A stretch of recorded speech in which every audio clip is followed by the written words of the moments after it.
पाए और पिता परमेश्वर एक एक वचन हम सबके हृदय में बसने पाए और आपके वचन के द्वारा हम सभी से बातचीत कर हमारे जीवन में परिवर्तन आने पाए। खुदावा पिता, मैं धन्यवाद के साथ ही प्रार्थना यीशु के नाम से मांगता हूँ, सुना और ग्रहण कर देता हूँ।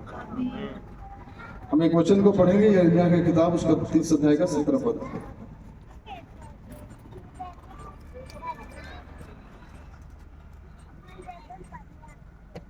मैं तेरा इलाज करके तेरे घावों को चंगा करूंगा, यहोवा की ये वाणी है।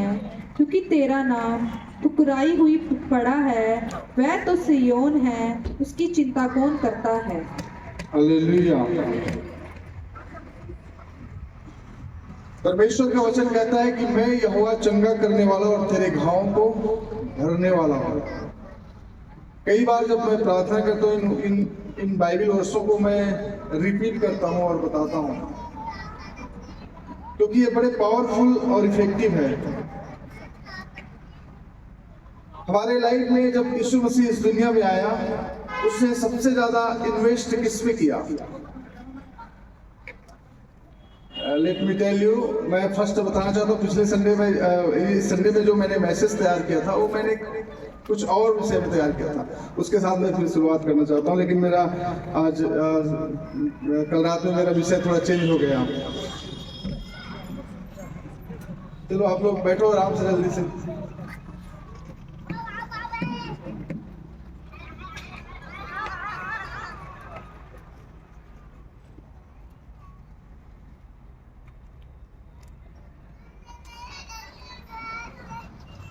हालेलुया।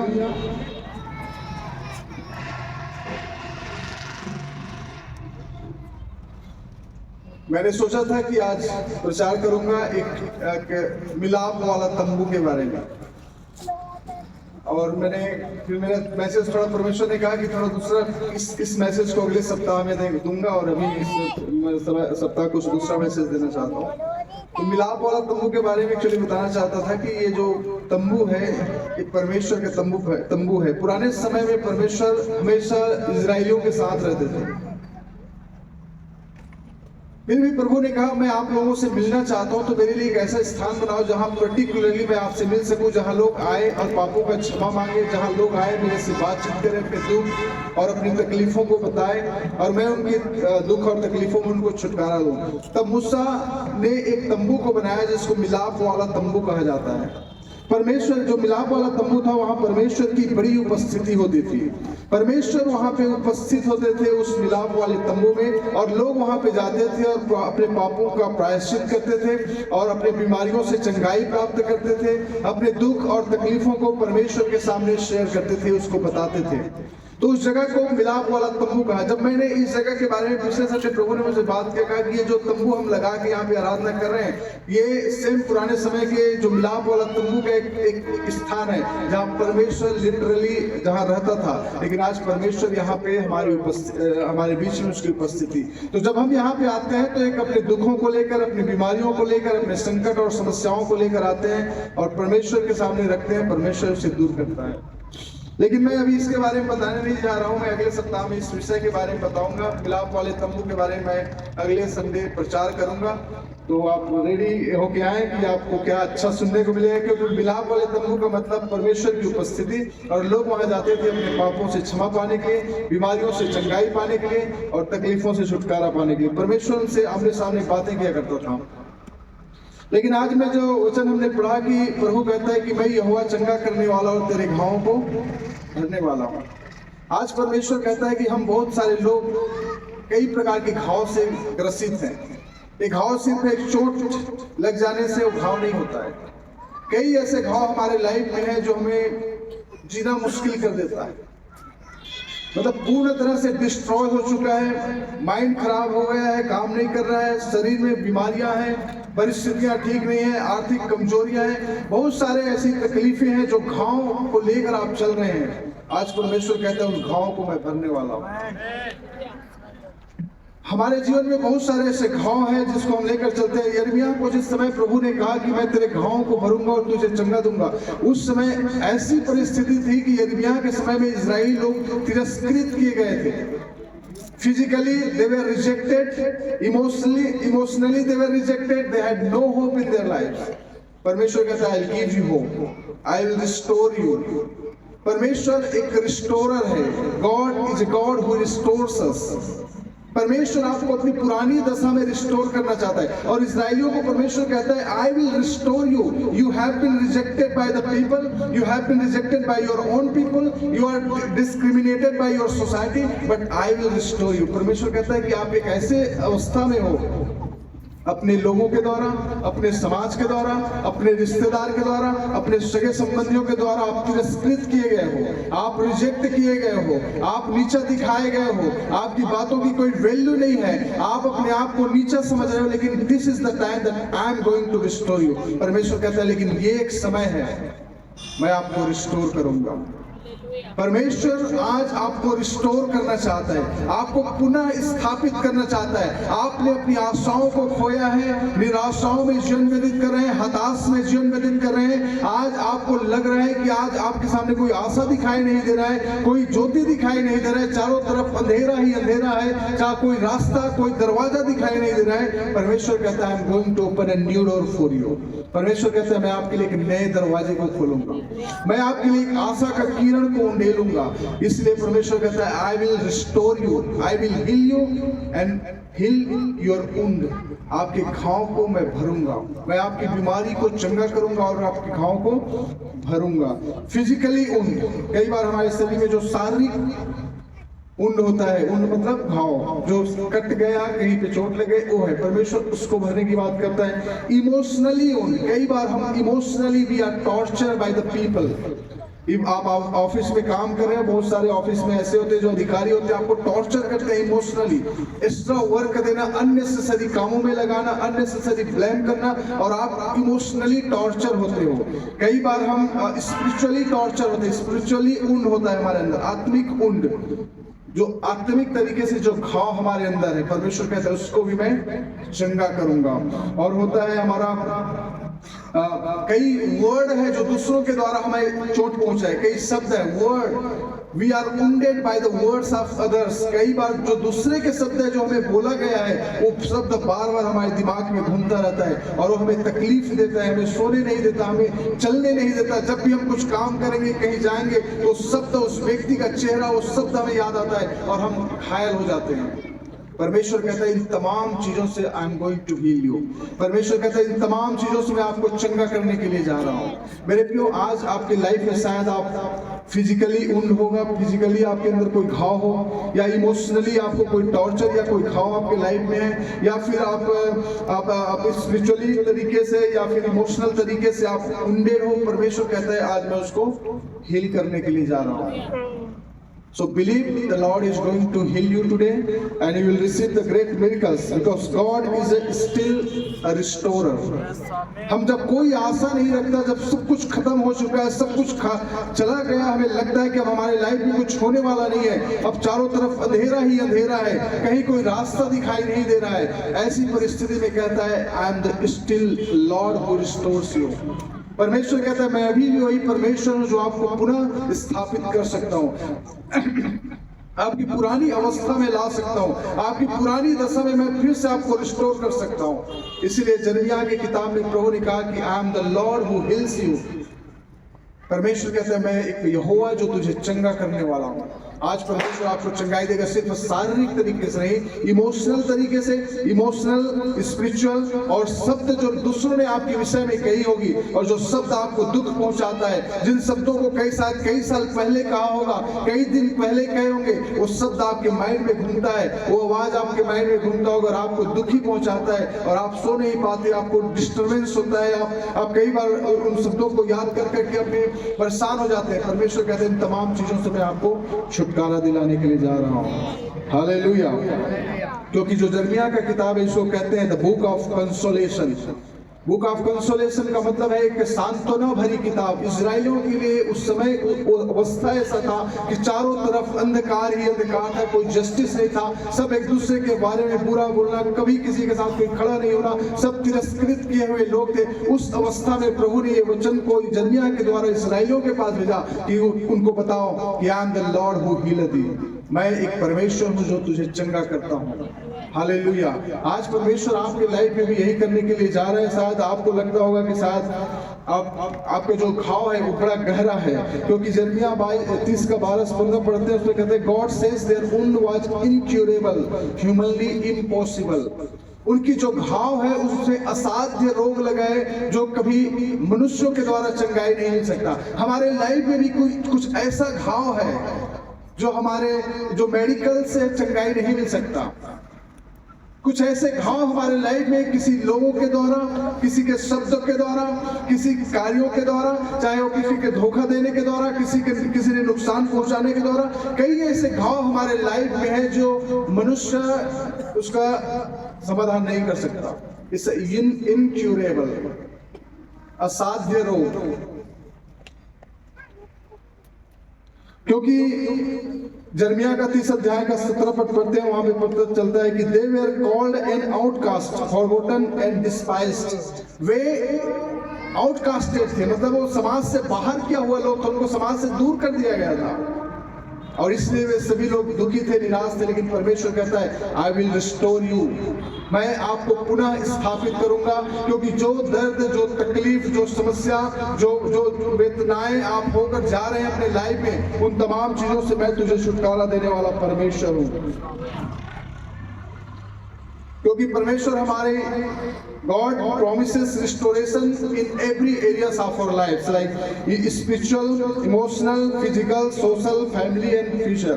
परमेश्वर इन तमाम चीजों से आज हमें रिस्टोर करना चाहता है। परमेश्वर हमारी आत्मिक घाव को भरना चाहता है। कई बार हमारे जीवन में कुछ ऐसी आत्मिक घाव लगे हैं जो हम आत्मिकता में बढ़ ही नहीं पाते।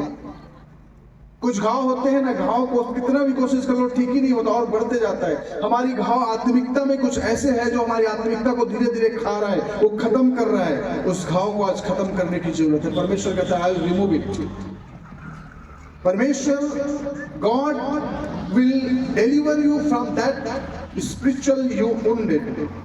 जो आपके आत्मिक घाव है, परमेश्वर से आपको छुटकारा दिलाएगा, आपको चंगाई देगा। क्योंकि कुछ आपके आत्मिकता में, हमारी आत्मिकता में कुछ ऐसे घाव है जो हमें प्रभु के करीब जाने से रोकती है, हम प्रभु के नजदीक जाने से रोकते हैं। हमारी आत्मिक लाइफ में वो बर्बादी का कारण बन रहा है। कई ऐसी परिस्थितियां होती हैं जब हम आत्मिकता में बढ़ने लगते हैं, कुछ ना कुछ प्रॉब्लम शैतान हमारे दिल में लाता है घाव के रूप में। किसी ने कुछ बोला, कुछ शब्द, कुछ हो गया लाइफ में, कुछ नुकसान हो गया, कुछ बीमार पड़ गए, कुछ ना कुछ हमारे आत्मिकता में। जब भी आप प्रार्थना करने के लिए बैठोगे, आपके अंदर कुछ ना कुछ बातें हैं जो हमेशा आपको घाव की तरह कुरकता रहेगा। आप परमेश्वर की उपस्थिति में नहीं बैठ पाते। कई बार इमोशनली, जो हमारे इमोशन है, इमोशनली हमें जो घाव है वो भी परमेश्वर हमें भरना चाहता है। क्योंकि कई ऐसे ओकेशंस है जहां पे हमें पता चलता है। कुछ उदाहरण से मैं आपको बताना चाहता हूं।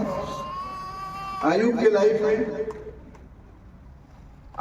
आयुब एक फिजिकली वुंडेड था। वो शारीरिक तरीके से, आत्मिक तरीके से और स्पिरिचुअल तरीके से, आत्मिक तरीके से और पूर्ण रीति से वो वुंडेड था, वो घाव से भरा हुआ था। लेकिन परमेश्वर ने उसको रिस्टोर किया। क्योंकि आयुब के लाइफ में हम देखते हैं कि परमेश्वर ने उसको रिस्टोर किया। पर आयुब ने अपना परिवार को खोया, अपने प्रॉपर्टी को खोया और अपने लोगों को खोया, अपने शरीर को खोया। लेकिन परमेश्वर ने उसको फिर से रिस्टोर किया।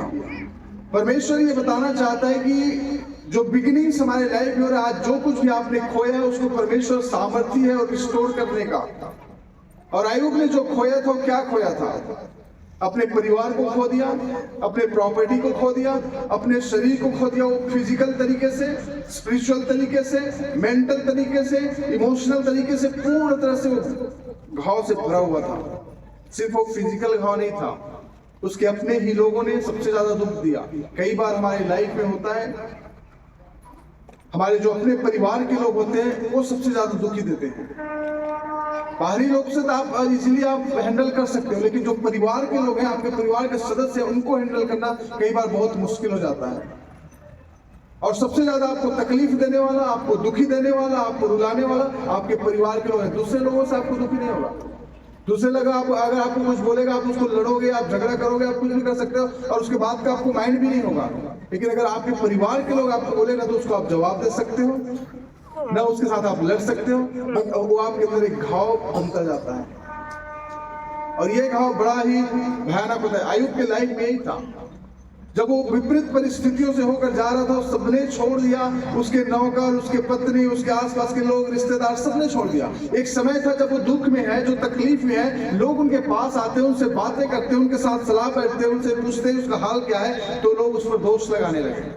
आज दुनिया ऐसा ही है, जब आपकी परिस्थिति अच्छे हैं तो चार लोग आपके पास बैठेंगे, आपके साथ मजाक करेंगे, आपके साथ हंसेंगे, आपके साथ रहेंगे।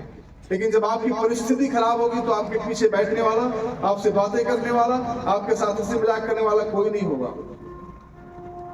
आप बीमार पड़ जाओ, हॉस्पिटल में 4 दिन रहो, 2 दिन सब लोग आएंगे, तीसरे दिन आपको कोई पूछेगा नहीं। आपका प्रॉपर्टी लॉस हो जाए, आपका बिजनेस खत्म हो जाए, नौकरी चली जाए, 4 दिन लोग, जो रिश्तेदार हैं, जो सगे संबंधी, जान पहचान के लोग हैं, वे आएंगे आपके पास, बोलेंगे आपके साथ बड़ा बुरा हुआ, ये नहीं होना चाहिए, कोई बात नहीं, हम आपके साथ हैं, जब भी जरूरत है आप हमें बुलाओ, हम खड़े हैं।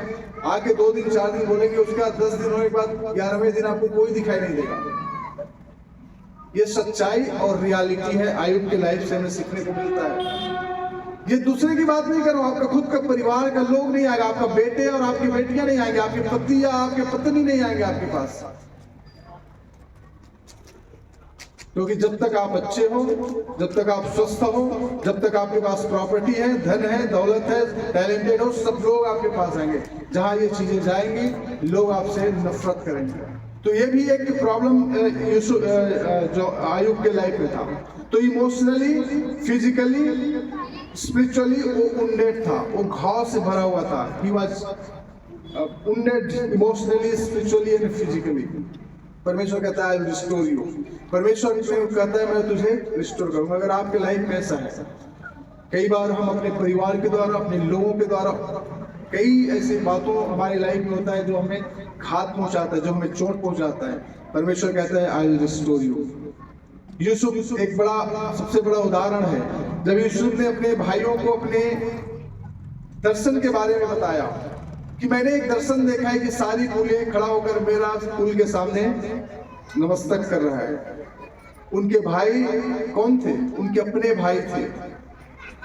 उनको सपोर्ट करने के बजाय, उनके साथ खड़ा होने के बजाय, उनकी प्रशंसा करने के बजाय उसको नीचा दिखाना चाहा, उसको नीचा करने के लिए उनको मारने की कोशिश किया, उसको नीचा दिखाया, उसका मजाक उड़ा गया। ये कौन थे करने वाले लोग? उसके अपने भाई थे।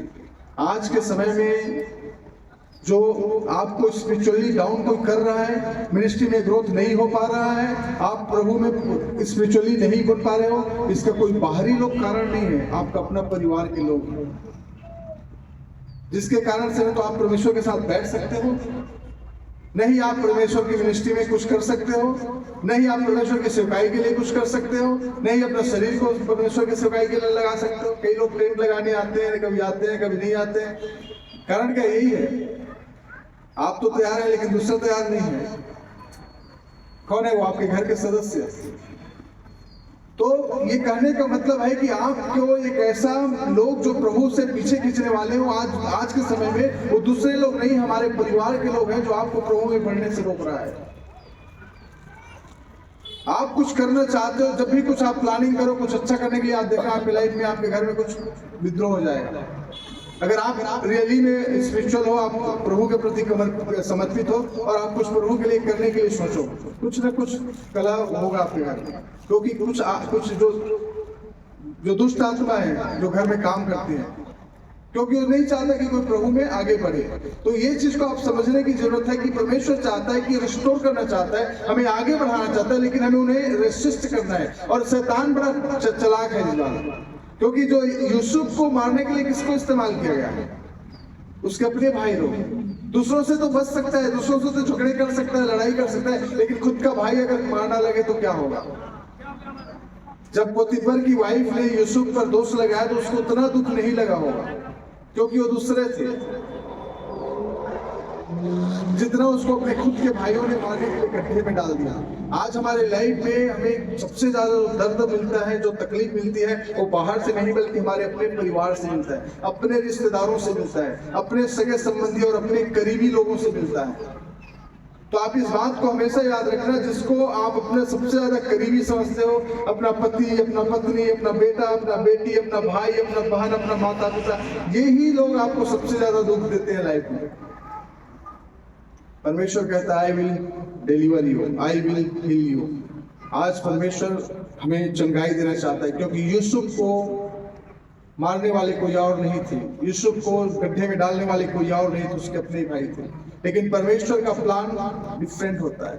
आप चाहे कुछ भी कोशिश कर लो, किसी को दबाने के लिए, किसी को नीचा करने के लिए, किसी को गिराने के लिए, लेकिन परमेश्वर he will do his work.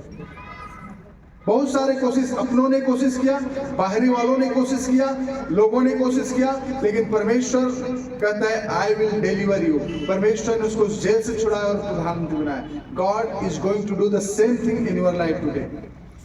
लोग आपको कोशिश करेंगे नीचे दिखाने के लिए, छोटे करने के लिए, अपमान करने के लिए, आपको तिरस्कार करने के लिए, लेकिन परमेश्वर ने जो योजना आपके लिए बनाया है उसे कोई नहीं रोक सकता। आपको परमेश्वर ऊंचा उठाएगा, आप ऊंचे स्थान पर जाओगे और उस ऊंचे स्थान से आपको कोई नहीं हटा सकता है। मनुष्य चाहे कितना भी कोशिश करे, उसके भाइयों ने कितना कोशिश किया, यूसुफ को मार देते हैं, खत्म हो जाएगा, उसका दर्शन खत्म हो जाएगा, सब कुछ खत्म हो जाएगा, लेकिन ऐसा नहीं हुआ। आपको नीचे दिखाने के लिए, आपको नीचे करने के लिए बहुत कोशिश करेंगे लोग, लेकिन ऐसा नहीं होगा। अगर सच्चा प्रभु के मानने वाले हैं, सच्चा प्रभु के पीछे चलने वाले हैं, तो परमेश्वर आपको सही स्थान पर लेकर जाएगा। हालेलुया।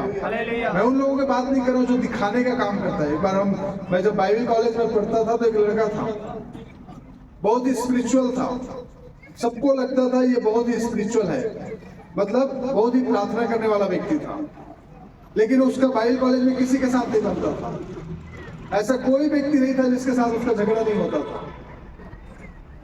एक दिन आकर उससे एक हमारे स्टूडेंट ने मुझे पूछा, सर ये लड़का तो बड़ा स्पिरिचुअल है, इतना प्रार्थना करता है, इतना प्रभु में मगन रहता है, लेकिन क्यों इसके लाइफ में ऐसा नहीं है कि कोई किसी के साथ इसका बने, कि सबके साथ इसका झगड़ा क्यों होता है? क्या यही स्पिरिचुअलिटी है?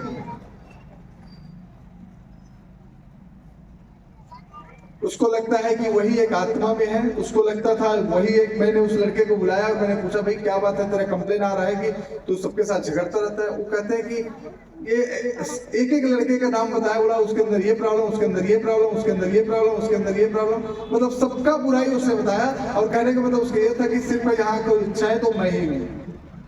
That is not the spirituality. समझ में आ रहा है? देखने में बहुत आत्मिक, प्रार्थना करने वाला, लेकिन बनता किसी के साथ नहीं।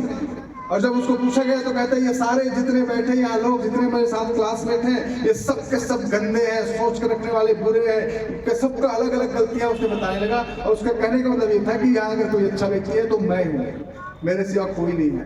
That's not the spirituality, that's the hypocrisy. और हिपोक्रेसी का हमेशा प्रभु यीशु मसीह ने खंडन किया है। हिपोक्रेसी और स्पिरिचुअलिटी में आप समझो, पिछले दिनों में एक भाई का गवाह सुन रहा था। वो भाई बता रहे थे, पहले लाइफ ऐसा था, पहले थप्पड़ मारता था फिर बात करता था, पहले उसके मुंह से गाली निकलता था फिर वो बात करते थे, लेकिन आज जब वो प्रभु को जान गया तो खुद झुक कर रहता है। उसकी पत्नी बताती है कि वो पत्नी उससे बात करने से डरती थी, लेकिन आज ये खुद इतना हम्बल हो गया, उसके बच्चे लोग उससे बात करने से डरते थे, लेकिन आज वो पत्नी के साथ, बच्चों के साथ अच्छे से रहता है, क्योंकि life is transformed. Spirituality transforms life, not your thought. ऐसा थॉट कि आप दूसरों में बुराई देखने लगो, that's not the spirituality.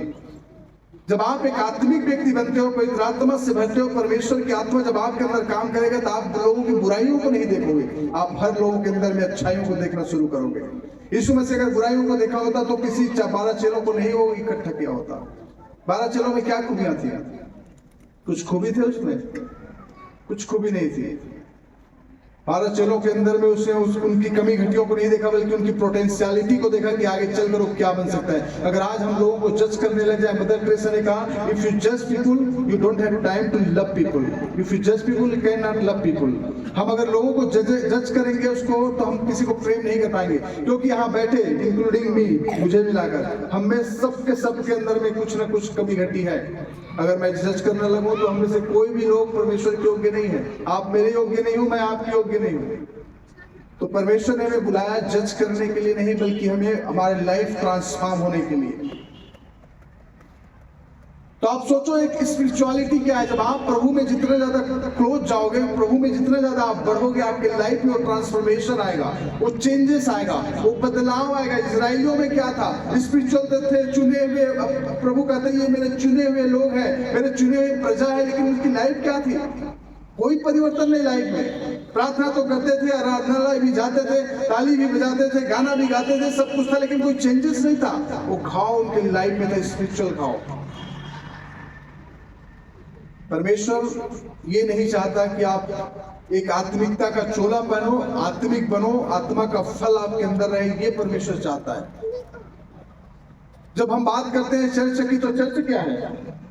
Church एक बिल्डिंग या ये टेंट चर्च नहीं है, चर्च लोग हैं।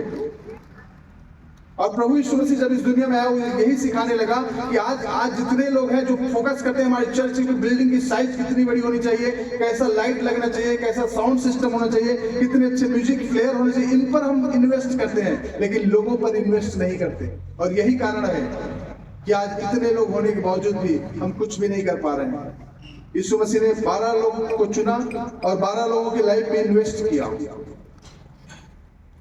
चर्च पीपुल है, लोग चर्च है, बिल्डिंग चर्च नहीं है, टेंट चर्च नहीं है, लोग चर्च है। हालेलुया। और हमारी जिम्मेवारी इन लोगों के ऊपर इन्वेस्ट करना। अगर हम लोग को बना नहीं पा रहे हैं तो बड़ा चर्च बिल्डिंग बनाने से कोई फायदा नहीं। अगर आप प्रभु में नहीं बढ़ पा रहे हो तो बड़े बड़े टेंट लगाकर, लाइट लगाकर, साउंड लगाकर करने से कुछ फायदा नहीं। अगर आप आत्मिकता में नहीं बढ़ रहे हैं, आप प्रभु के करीब नहीं जा रहे हैं, अगर आपका रिलेशन परमेश्वर के साथ क्लोज नहीं हो पा रहा है, तो हमारा बिल्डिंग, हमारा टेंट, हमारा साउंड सिस्टम सब व्यर्थ है। ये सब का पर्पज है आपको बिल्डअप करना, आपको प्रभु में आगे बढ़ाना, आपको प्रभु के क्लोज लेके जाना। आप सोचो यीशु मसीह ने अपने पूरे 3.5 साल तक इन्वेस्ट किया अपना टाइम, अपना एनर्जी, अपना ज्ञान उन 12 चेलों पर, और उस 12 ने क्या किया? दुनिया को उथल पुथल कर दिया। क्या कर दिया था? आज लाखों लोग हैं, हम अपने घर को उथल पुथल नहीं कर पा रहे हैं। कई साल हो गए हम अपने घर में अकेले ही हैं। हालेलुया। तो आप समझो कि हमारे लाइफ में क्या हो रहा है। यीशु मसीह ने अपने 12 चेलों को इतना ट्रेन किया, इन्वेस्ट किया उन पर अपने लाइफ को, कि वो 12 चेले यीशु मसीह के जाने के बाद पूरे दुनिया में उथल पुथल कर दिया था। लेकिन आज हमारे लाइफ में क्या है? हम अपने घर में भी उथल पुथल नहीं कर पा रहे हैं, क्योंकि हमारे अंदर सिर्फ स्पिरिचुअलिटी का वो क्या बोलते हैं, मास्क हमने पहन रखा है। रियलिटी में हम स्पिरिचुअल है नहीं, रियलिटी में हमारी लाइफ में कोई ट्रांसफॉर्मेशन है नहीं। परमेश्वर चाहता है लाइफ भी ट्रांसफॉर्म। अगर हमारे लाइफ में ट्रांसफॉर्म नहीं हो रहे हैं तो सब व्यर्थ है। लोग, दूसरे लोग आपको देखकर आपकी गवाही दे, आपके बारे में कहे कि यार ये भाई, ये बहन बहुत अच्छे हैं। आप अपने आप में कहते रहो मैं तो अच्छा हूं। जैसे मैंने बताया हमारे स्टूडेंट की तरह, वो तो कहता था भाई मैं तो अच्छा हूं। लोगों को भी लगता था प्रार्थना करने वाला बंदा, लेकिन किसी के साथ नहीं बनता। सबके लिए बुराई उसके अंदर। किसी के बारे में पूछ लो, किसी को नहीं बोलेगा ये अच्छा व्यक्ति है। तो आत्मिक व्यक्ति है या क्या है वो? तो ऐसा आत्मिक मत बनो कि आपको सिर्फ बुराई ही दिखाई दे। एक ऐसा आत्मिक व्यक्ति बनो, आप लोगों के पोटेंशियलिटी को देखना शुरू करें, लोगों के कमी घटियों को नहीं, बल्कि लोगों के अंदर में जो पोटेंशियलिटी है उसको आप देखो और उससे इन्वेस्ट करो कि परमेश्वर में आगे बढ़ने पाए। हालेलुया। परमेश्वर आज चाहता है हमारे जीवन को बदलने के लिए और परिवर्तन को लाने के लिए। पतरस के जीवन में हम देखते हैं इन बातों को। पतरस ने यीशु मसीह का डिनाई किया था। यूहन्ना 21 का 15-17 पढ़ते हैं, Peter denied Jesus 3 times, he was broken by guilt and shame। उसने यीशु मसीह का 3 बार इनकार किया और अपने आप में टूट चुका था, शर्म से भरा हुआ था, महसूस कर रहा था, क्योंकि उसने यीशु मसीह का इनकार किया था। लेकिन परमेश्वर ने उसको माफ किया। कई बार हमारे जो लाइफ में जो उंडेर है, जो हमारे घाव हैं, जो हमारे दर्द हैं, जो तकलीफें हैं, इन चीजों को आप समझो जिस तरह से यिर्मयाह की किताब में परमेश्वर लोगों को कहता है कि आप सब लोग तिरस्कृत किए गए हो, रिजेक्ट किए गए हो, और आप दिखाने में तो अपने आप को आत्मिक लगते हो, लेकिन आत्मिकता के एक मास्क का पहने हुए हो। आपके लाइफ में कोई परिवर्तन नहीं है, आपके जीवन में कोई परिवर्तन नहीं है, आपके शब्दों में कोई परिवर्तन नहीं है, आप उठने और बैठने में कोई परिवर्तन नहीं है। जब भी आप शब्द बोलते हो दूसरों को हर्ट करने में, दूसरों को चोट पहुंचाने में, उल्टी सीधी बातों करते रहते हो, फिर कैसे हम आपको स्पिरिचुअल कहें? लेकिन फिर भी प्रभु कहता है आई विल हील यू, फिर भी प्रभु कहता है मैं आपको छुड़ाऊंगा। परमेश्वर हमारे घावों को भरने वाला परमेश्वर है।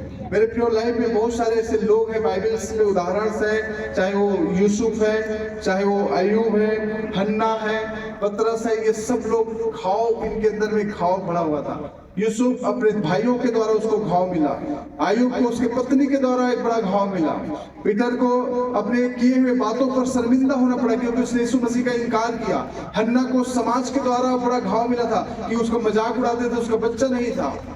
मतलब बाइबल में कई ऐसे उदाहरण से सब लोग घाव से भरे थे, लेकिन जब उन लोगों ने परमेश्वर पर भरोसा रखा, परमेश्वर की ओर अपनी दृष्टि को लगाया, परमेश्वर ने उनके उस घाव को हील किया, चंगाई दिया। आज आपके जीवन में कैसी घाव है मुझे नहीं पता, लेकिन परमेश्वर जानता है और परमेश्वर आपके घाव को भरना चाहता है। आपके अंदर आप स्पिरिचुअली, फिजिकली, इमोशनली आप किस तरह के घाव से ग्रसित हो मुझे नहीं पता, लेकिन परमेश्वर जानता है और उस परमेश्वर आपके उस घाव को भरना चाहता है। और जब तक वो घाव भरेगा नहीं, आप प्रभु में आगे नहीं बढ़ सकते। और यही वो राइट टाइम है कि परमेश्वर के हाथों में सौंपे। खुदा, मेरे लोगों ने मेरे बारे में जो कुछ भी कहा, मेरे भाइयों ने, मेरे बहनों ने, मेरे पति ने, मेरे पत्नी ने, मेरे पड़ोसियों ने, इसको मैं आज क्षमा करता हूँ, क्षमा करती हूँ। परमेश्वर आपके घाव को भरेगा। जो समाज के लोगों ने जो कुछ भी आपके बारे में कहे होंगे, आप कहें खुदा, जो कुछ भी लोगों ने मेरे बारे में कहा है, उन बातों के लिए मैं उन्हें क्षमा करता हूँ।